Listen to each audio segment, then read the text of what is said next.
નમસ્કાર મિત્રો, સ્વાગત છે ફરી એક નવા વિડીયોમાં। મિત્રો, શું હવે 11,000ની ભરતી થશે? મિત્રો, થોડું આપણે થંબનેલમાં મિસ્ટેક થઈ ગઈ છે, પરંતુ 1100ને બદલે મિત્રો જોશો 11,000ની ભરતી થશે ટેટ 1માં।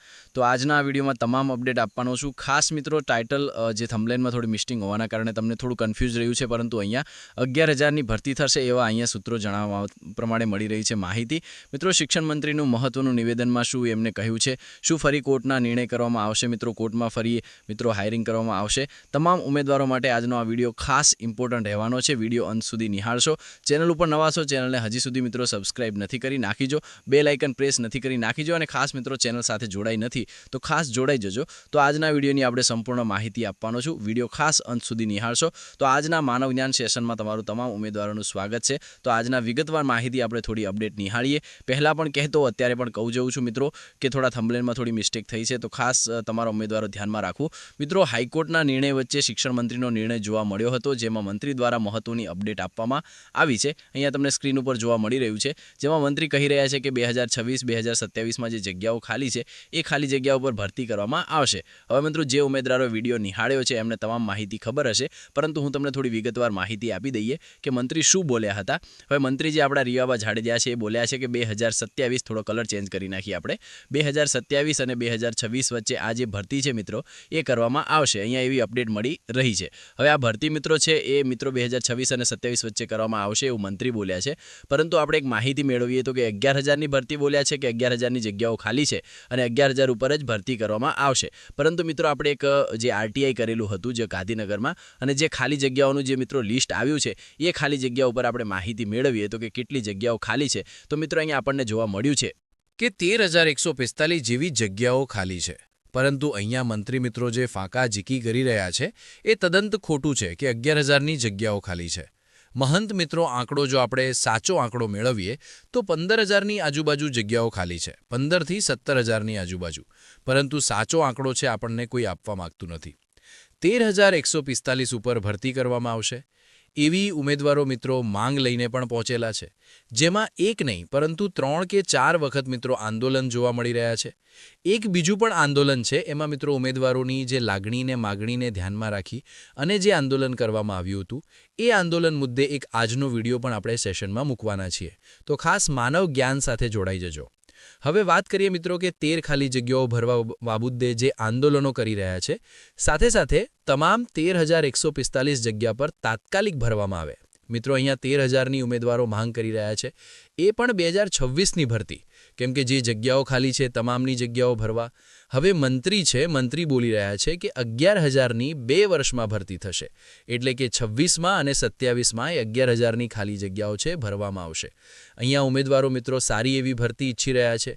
વય મર્યાદા બાબતે એમનો પ્રશ્નો છે, એમનું નિરાકરણ લાવવા માટે થઈ એ લોકો આંદોલન કરી રહ્યા છે, ત્યારે આ મંત્રીઓ દ્વારા આપણને નિવેદન આપવામાં આવતા હોય છે કે આટલી ભરતી છે, આટલી ખાલી જગ્યાઓ છે અને ભરતી છે મિત્રો કરવામાં આવશે।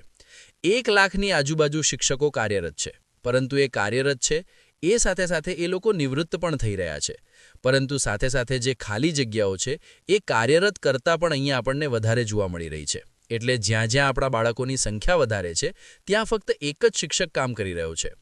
વાત કરીએ મિત્રો કે શિક્ષક 1થી 5માની વય મર્યાદા અને અન્યાય પણ ગણાય છે। અત્યારે વર્ગ 3ના નોકરીઓ ઊંચી વય મર્યાદા લગભગ 35 વર્ષની અહીંયા જોવા મળી રહ્યું છે।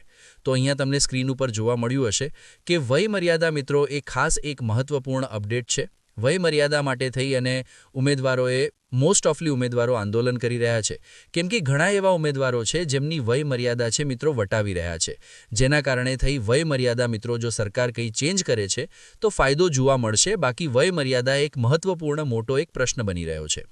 મિત્રો, વાત કરીએ તો કે ફક્ત ટેટ 1ના માર્ક્સ મિત્રો આ પણ એક પ્રશ્ન બનશે કે જેમાં ટેટ 1ના માર્ક્સ અને જે શૈક્ષણિક માર્ક ઉપર ભરતી કરો ત્યાર સુધી ભરતીની જાહેરાત આવશે મિત્રો। તો જોવાનું હોય છે કે એપ્રિલની જે તારીખ આપવામાં આવી હતી કે એપ્રિલના મહિનાની આજુબાજુ તમને ભરતી છે મિત્રો જોવા મળી જશે। તો આ ભરતી જોયા પછી તમને બીજો પણ એક વિવાદ જોવા મળશે કે જેમાં શૈક્ષણિક માર્ક્સ ઉપર જે મેરિટ બનવું જોઈએ અથવા ફક્ત ટેટ 1ની માર્ક ઉપર મેરિટ બનવું જોઈએ, આવા પણ પ્રશ્નો છે મિત્રો વારંવાર ઉદ્ભવશે, જેના કારણે થઈ અગાઉના સમયમાં પણ મિત્રો આપણને આવા આંદોલનો, આવા નિવેદનો ફરીવાર એકવાર જોવા મળી શકે છે। હવે મિત્રો હાઈકોર્ટની થોડી ચર્ચા કરીએ કે નિર્ણય આવ્યો છે અને જે જૂન માસની આજુબાજુ આપણને ખબર છે કે જૂનની આજુબાજુ આપણને હાયરિંગ માટે એમને કીધેલું છે. તો એ હાયરિંગ મિત્રો જૂન નહીં પરંતુ એપ્રિલ અથવા મેમાં કરવામાં આવે તો મિત્રો કેવું રહે, કેમ કે આપણને ખબર છે કે જો 2 મહિનાના આજુબાજુ સમય નીકળી જાય તો આપણને ખબર છે કે ભરતી આવીને ચાલી જશે, પરંતુ આપણને ચુકાદો આપણા ફેવરમાં નહીં આવે. જ્યાં સુધી હાયરિંગની ડેટ નહીં આપવામાં આવે ત્યાં સુધી નહીં આવે. મિત્રો વકીલો સાથે વાતચીત જે ઉમેદવારોએ આગળ મિત્રો પહેલાં આવ્યા હતા એ ઉમેદવારોને અત્યારે આગળ આવવાની જરૂર છે, જેથી વકીલો સાથે વાતચીત કરી કંઈક નિર્ણય છે મિત્રો કરવામાં આવે. બાકી વાત કરીએ તો કે જે વકીલ આપણા કેસ લડી રહ્યા છે વકીલને થોડું પ્રેશર આપવામાં આવે કે કંઈક હાયરિંગમાં સુધારો કરવામાં આવે જ, કેમ કે ભરતી છે આવવાની છે, હાયરિંગની ડેટ ચેન્જ કરવામાં આવે એવી અપીલ કરવામાં આવે આગળ.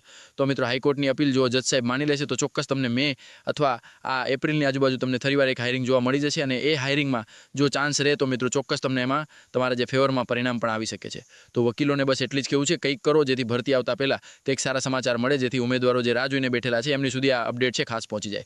તો મિત્રો આજના અપડેટ હતા કે જે શિક્ષણ મંત્રીએ જે નિર્ણય લીધો છે કે 11,000ની ભરતી થશે, તો મિત્રો એ તદ્દન ખોટું છે. 13,000ની જગ્યાઓ ખાલી છે ને 13,000 ઉપર ભરતી કરશે એ વિભાગ પહેલાં પણ બોલ્યું છે, પરંતુ જોવાનો એક એ પ્રશ્ન છે કે શું આ મંત્રી જે બોલી રહ્યા છે, અને આપણને ખબર છે કે આ જે ફાકાઈ જીગી મંત્રીઓ કરતા હોય છે ખાલી ખેસ પહેરીને આવી જાય છે જે તે પાર્ટીનો, પરંતુ એમને એ ખબર હોતી નથી કે આગળ શું કરવાનું છે, કેટલી જગ્યાઓ ખાલી છે ને ભવિષ્ય બાળકોનું શું છે એ પણ નથી ખબર હોતી. આપણને ખબર છે અગાઉ આપણા કુબેર સાહેબ, ડિંડોર સાહેબ હતા, એ પણ આવી ફાકા જીગી કરતા, ને હવે ફરીવાર આપણને જોવા મળી રહ્યા છે રિયાભાઈ જાડેજા. તો તમારું શું કહેવું છે કમેન્ટમાં જણાવજો. બાકી વય મર્યાદા અને નવી ભરતીને લગતા અપડેટ ચોક્કસ તમને આપતા રહીશું. તો આજના વિડીયોમાં સેશનમાં બસ આટલું જ. માનવ સાથે જોડાવા બદલ આભાર. જય હિન્દ, જય ભારત.